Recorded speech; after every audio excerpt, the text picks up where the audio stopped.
Bismillahirrahmanirrahim. Pertemuan kali ini akan membahas tentang pembahasan soal fisika, yaitu soal tentang KSM. Kita awali dengan soal KSM Provinsi 2013. Jadi perhatikan, tinjaulah sebuah balok bermassa 5 kg bergerak pada lantai licin yang lintasannya dapat digambarkan dengan fungsi X dalam T sama dengan 2T plus 5T kuadrat meter. Gaya yang bekerja pada balok tersebut adalah, jadi yang ditanya adalah gaya, sedangkan rumus gaya itu adalah M dikali F sama dengan M dikalikan A.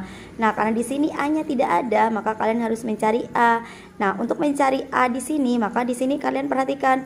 Di sini dari X kita dapat mendapat nilai A. Nah, jadi X diturunkan menjadi V, diturunkan menjadi A. Jadi kalian ingat urutannya dari X, dari posisi, jika diturunkan akan menjadi kecepatan, diturunkan lagi akan menjadi A, akan menjadi percepatan. Kalau ke bawah itu diturunkan, jadi X ke V itu diturunkan sekali, dari V ke A diturunkan sekali lagi.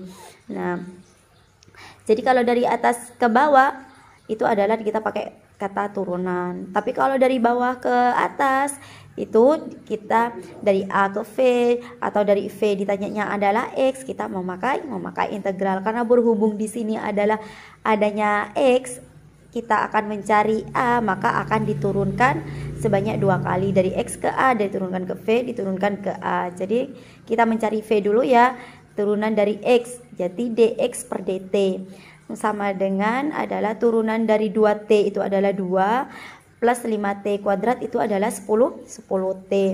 Nah, kemudian A turunan dari V, dv per dt. Nah, berarti turunan 2 itu adalah 0, nggak usah ditulis. Kemudian 10T itu turunannya adalah 10. Nah, jadi percepatannya adalah 10. Nah, sekarang kita akan mencari gaya. F sama dengan M dikalikan A. Jadi A-nya masanya adalah 5, A-nya adalah 10, maka 5 kalikan 10 adalah 50 Newton. Maka jawabannya adalah yang C. Ngerti ya? Jadi untuk soal yang kedua yaitu Provinsi 2014. Perhatikan, tinjaulah sebuah balok bermassa 10 kg yang ditarik sebesar gaya F dan bergerak pada lantai kasar yang lintasannya dapat digambarkan dengan fungsi X dalam T sama dengan 4T plus 10T kuadrat meter. Bila gaya gesek diketahui itu adalah 10 Newton, gaya tarik F yang bekerja pada balok tersebut adalah, oke, di sini diketahui adalah persamaan posisinya adalah XT sama dengan, jadi di sini yang ditanya adalah gaya gesek, kalian gambar. Nah, di sini misalkan ada balok, ada di bidang datar kasar, ditarik oleh F, karena gaya itu berlawanan arah dengan gaya gesek, maka arah gaya geseknya ke sana. Jadi untuk V sama dengan dx per dt, turunan dari 4T itu adalah 4 plus 10T kuadrat, turunnya adalah 20T. Nah, jadi kemudian dV per dt sama dengan, itu adalah turunan dari 4 itu adalah 0, 20T itu adalah 20. Jadi sigma F sama dengan M kalikan A. Sigma F-nya F min FG, karena dia adalah ada gaya geseknya. Jadi tinggal dimasukkan F sama dengan FG-nya itu adalah 100, sama dengan masanya adalah 10, A-nya adalah 20. Jadi berarti F sama dengan 100 ditambah 200 sama dengan 300 Newton. Berarti 300, gaya tariknya adalah satuannya adalah Newton. Nah, apa kan ya? Nah, untuk yang selanjutnya adalah KSM Provinsi 2015.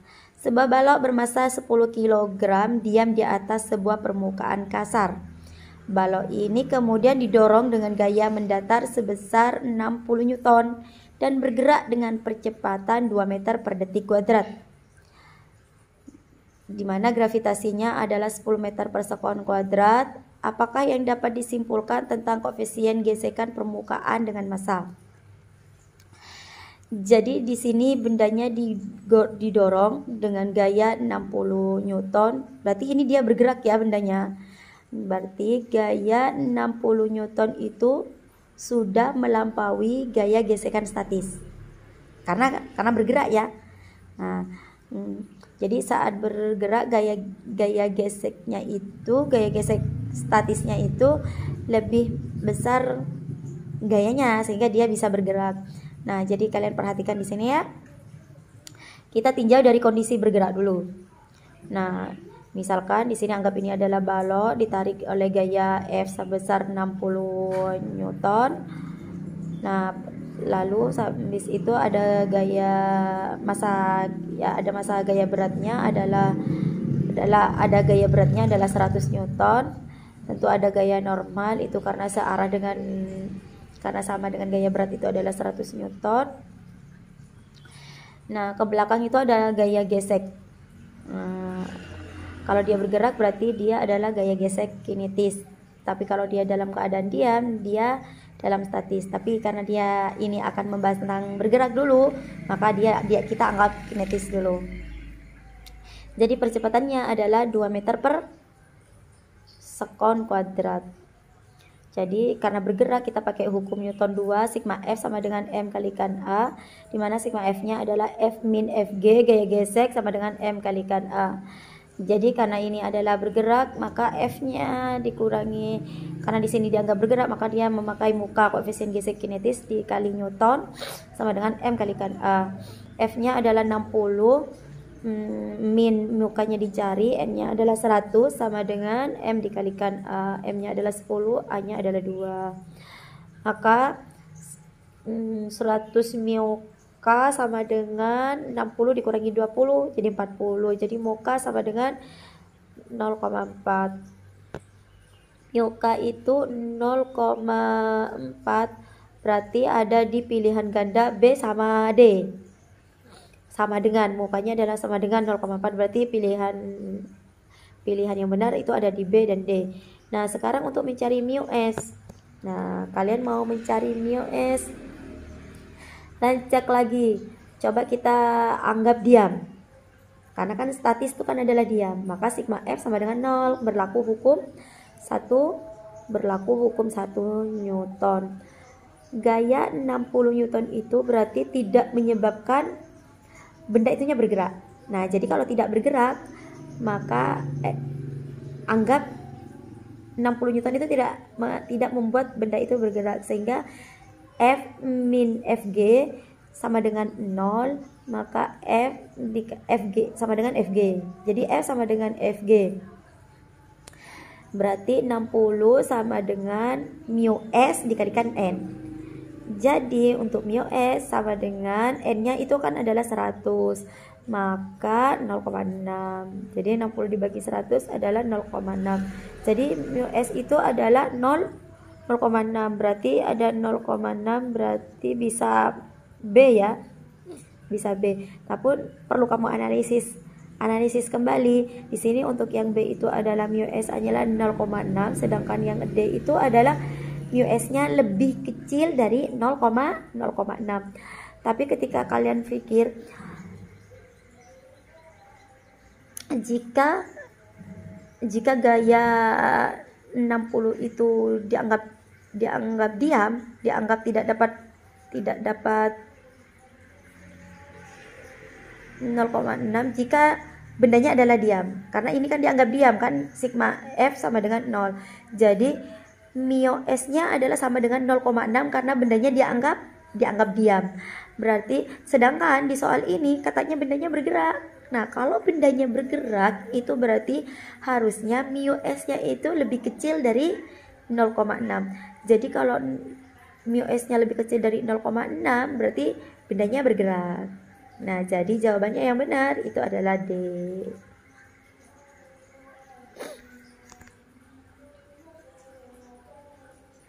Mengerti ya? Nah, untuk soal selanjutnya itu adalah provinsi 2014. Dua benda A dan B dijatuhkan secara bersamaan dari ketinggian yang berbeda. Benda A dijatuhkan dari ketinggian H, sedangkan benda B dijatuhkan dari ketinggian 2H. Jika diketahui besarnya kecepatan benda A menyentuh tanah adalah V, maka energi kinetik benda B saat menyentuh tanah adalah.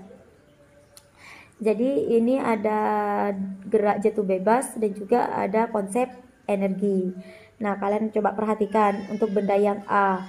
ada benda dijatuhkan dari ketinggian, benda A dijatuhkan dari ketinggian yang H sampai ke tanah, kecepatannya adalah V. Kalau gerak jatuh bebas itu rumusnya ketika nyampe ke tanah itu adalah V sama dengan akar 2GH. Itu untuk keadaan benda A. Untuk keadaan benda B itu adalah benda B dijatuhkan dari ketinggian 2H. Perhatikan, kalian akan benda B itu dijatuhkan dari ketinggian 2H. Nah, untuk V-nya karena sama-sama dengan jatuh bebas, jadi saat menyentuh tanah itu adalah V-nya sama dengan 2GH. Nah, cuman karena ini adalah ketinggiannya 2H, maka dijadi akar 2G 2H. Kan ketinggiannya 2H. Nah, jadi kita bisa sederhanakan gini, akar 2GH kalikan akar 2. Bisa kan ya? Jadi sama, jadi 2G 2H. Jadi bisa kan akar 2GH itu adalah V untuk yang ketinggian pertama. Jadi V sekarang ketinggal akar 2. Berarti untuk VB itu untuk kecepatan yang di B bisa ditulis V akar 2. Nah, jadi untuk mencari energi kinetik si B itu adalah setengah mv kuadrat. Tentu V-nya adalah VB karena ditanya adalah energi kinetik di B. Nah, setengah M VB-nya itu adalah V akar 2. V akar 2. Kan VB-nya itu adalah V akar 2 tapi dikuadratkan ya. Jadi V akar 2 itu adalah V dikuadratkan V kuadrat akar 2 itu adalah 2. Jadi 2 kalikan setengah adalah hilang, maka tinggal mv kuadrat. Jadi EKB energi kinetik di benda B adalah mv kuadrat. Jadi jawabannya adalah di C. Soal selanjutnya adalah Provinsi 2014. Sebuah benda bergerak lurus dengan kecepatan awal 2 meter per sekon di atas lantai yang gaya geseknya diabaikan. Diketahui massa benda adalah 4 kg. Jika selama 4 detik benda tersebut diberikan percepatan sebesar 3 meter per sekon kuadrat, maka besarnya usaha yang diubah menjadi energi kinetik adalah, jadi kalian di sini digambar untuk V0-nya itu katanya adalah 2 meter per sekon kuadrat, 2 meter per sekon, A-nya adalah 3 meter per sekon kuadrat, T-nya adalah 4 sekon. Nah, jadi kecepatan akhirnya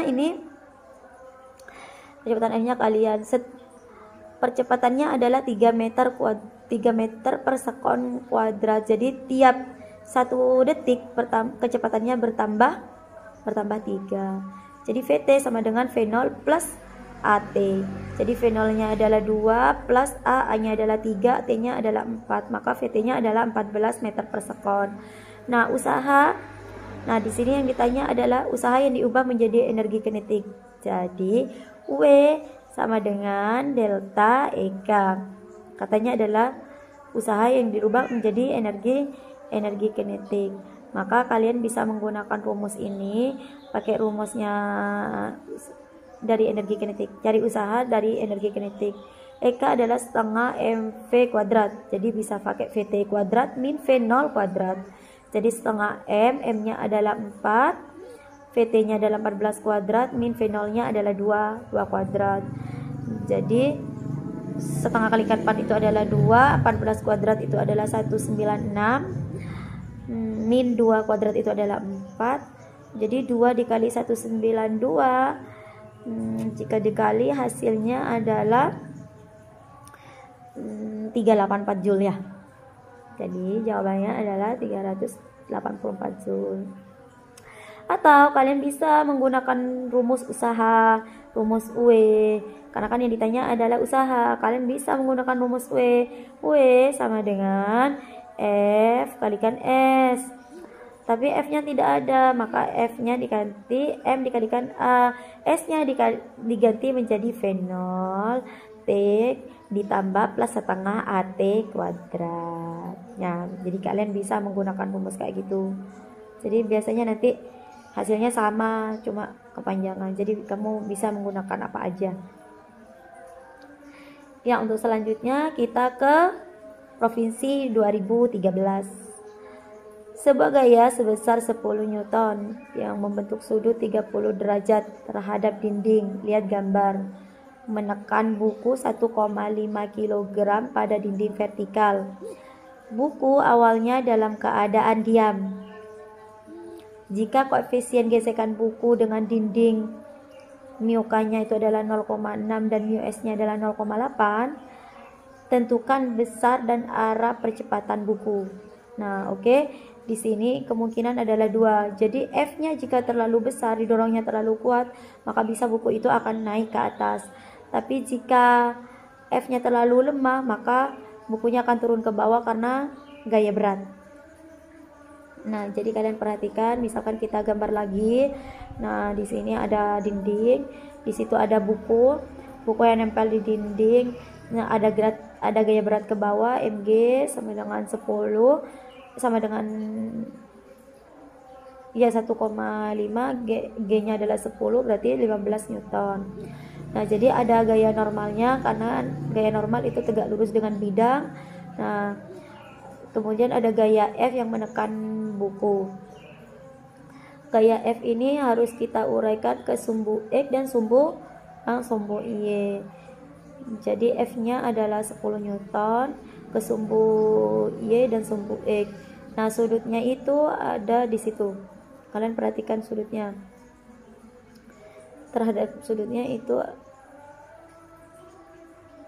sudut 30 itu adalah sudut yang di situ ya. Ada di sebelah situ. Nah, di situ akan menjadi cos, maka F cos theta. Jadi untuk yang ke sumbu X itu adalah F sin theta. Nah, jadi di situ ada F cos, ada F sin. Nah, kemudian kita mencari arah gaya gesek. Arahnya ke atas apa ke bawah? Jadi cenderung ke atas apa lagi cenderung ke bawah. Jadi kita perlu cek dulu, cek nilai F cos theta-nya itu berapa. Jadi nilai F cos theta adalah F cos theta cos 30, berarti setengah akar 3, 10 kalikan setengah akar 3 adalah 5 akar 3 Newton. Jadi ternyata nilai F cos theta itu lebih kecil dari nilai Mg. Karena F cos theta lebih kecil dari gaya beratnya, maka otomatis gerak ke bawah. Karena gayanya lebih kecil dari gaya berat, berarti di arah itu adalah bendanya turun. Jadi arahnya adalah bendanya turun ke bawah. Jadi karena Mg-nya lebih besar, jadi dia turun ke bawah atau arahnya ke bawah gitulah. Kemudian karena di sini ada percepatan yang diketahui adalah di mana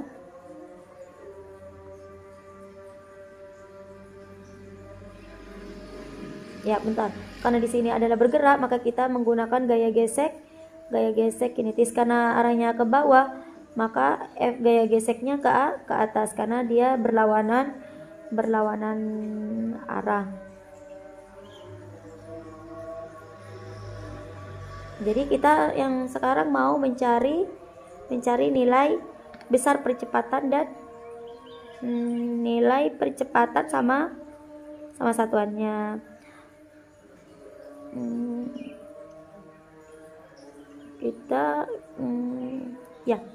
Kita mau ceknya adalah μk-nya adalah gaya gesek kinetisnya adalah μk dikalikan Newton.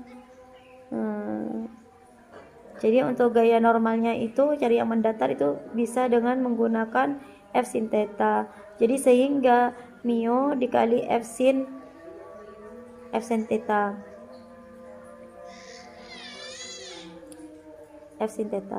Jadi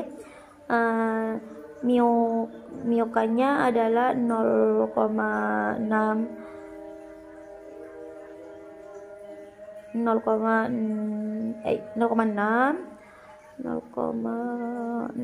F sin 30, F-nya adalah 10, sin 30 adalah setengah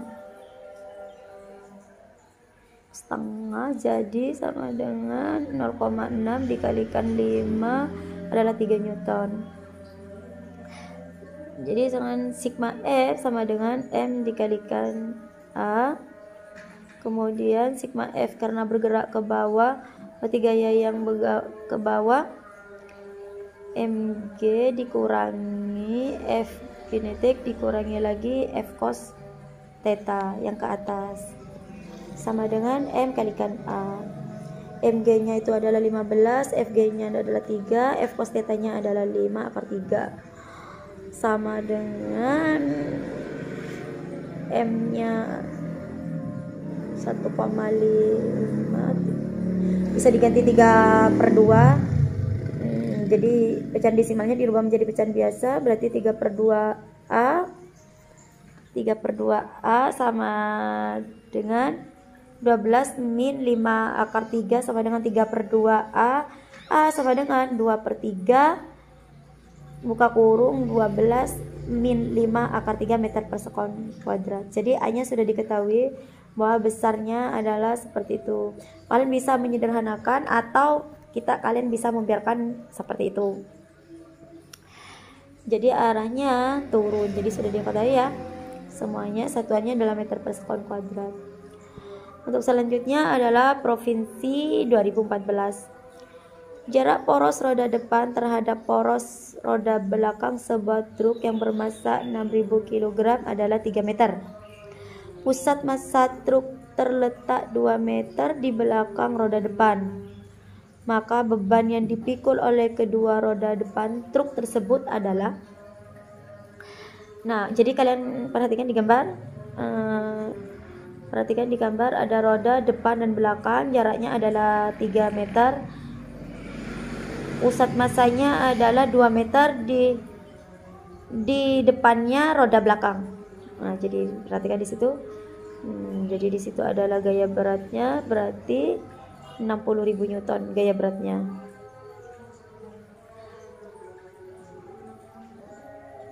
Dua meter dari titik pusatnya ada di belakang 2 meter dari roda depan dan ada di depan 1 meter dari roda belakang. Nah, jadi itu adalah gaya normal di B dan gaya normal di A. ND sama NB itu adalah nilainya tidak sama. Yang pasti ND sama NB jika ditambah adalah 60.000 Newton nanti kalau ditambah. Karena lebih dekat ke NB, maka beratnya lebih besar ke belakang. Jadi kalau lihat truk maka yang paling berat itu di belakang. Nah, jadi di sini kalian menggunakan torsi rumusnya.